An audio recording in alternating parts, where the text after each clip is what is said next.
दोस्तों, ये कहानी एक ऐसे सुल्तान की है जिसने बचपन से ही दर बदर की ठोकरें खाई और बचपन से ही गुलामी की जंजीरों में अपना जीवन व्यतीत किया।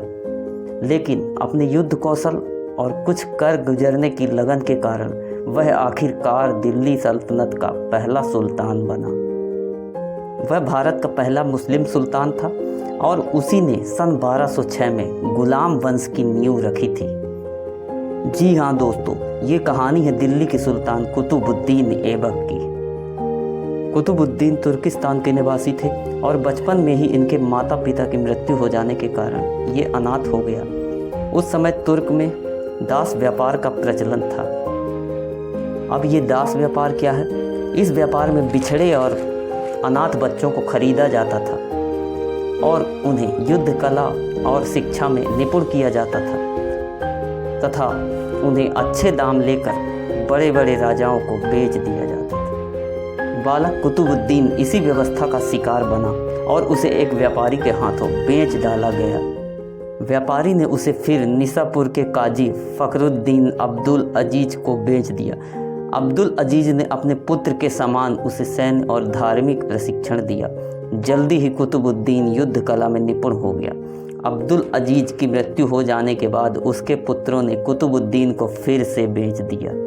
लेकिन यहीं से कुतुबुद्दीन ऐबक के अच्छे दिन की शुरुआत हो गई, क्योंकि इस बार उसे खरीदने वाला मोहम्मद गौरी था।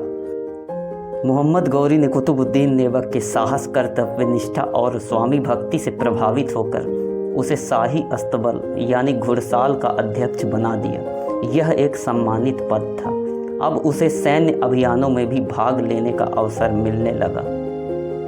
1192 में तराइन का द्वितीय युद्ध जीतने के बाद मोहम्मद गौरी अपने देश गजनी वापस लौट गया और अपने गुलाम कुतुबुद्दीन को भारत का सूबेदार बना गया। उसने गौरी के सहायक के रूप में कई क्षेत्रों पर सैन्य अभियान में हिस्सा लिया तथा इन अभियानों में उसकी मुख्य भूमिका रही।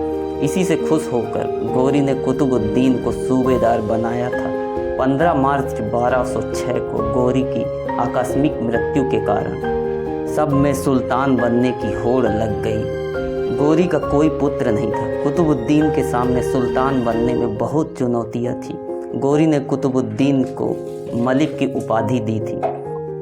कुतुबुद्दीन ने विषम परिस्थितियों में कुशलतापूर्वक काम किया और अंततः दिल्ली का सुल्तान बन गया। उसने 24 जून 1206 में अपना राज्याभिषेक कराया। हालांकि उसका शासनकाल बहुत छोटा रहा। उसने 1206 से 1210 तक शासन किया, क्योंकि 1210 में उसकी मृत्यु हो गई थी। उसने अपनी राजधानी लाहौर बनाई थी। कुतुब मीनार की नींव भी उसी ने रखी थी, जिसे इल्तुतमिश ने पूरा किया था। कुतुबुद्दीन को लाख बख्श की उपाधि भी दी गई थी, क्योंकि वह एक बार में लाखों का दान दे देता था। तो दोस्तों, ये तो थी कुतुबुद्दीन ऐबक की एक छोटी सी कहानी। इसी तरह की और भी इंटरेस्टिंग इतिहास की जानकारी के लिए वीडियो को लाइक एवं चैनल को सब्सक्राइब जरूर करें दोस्तों। फिर मिलते हैं किसी और नई इतिहास की कहानी के साथ।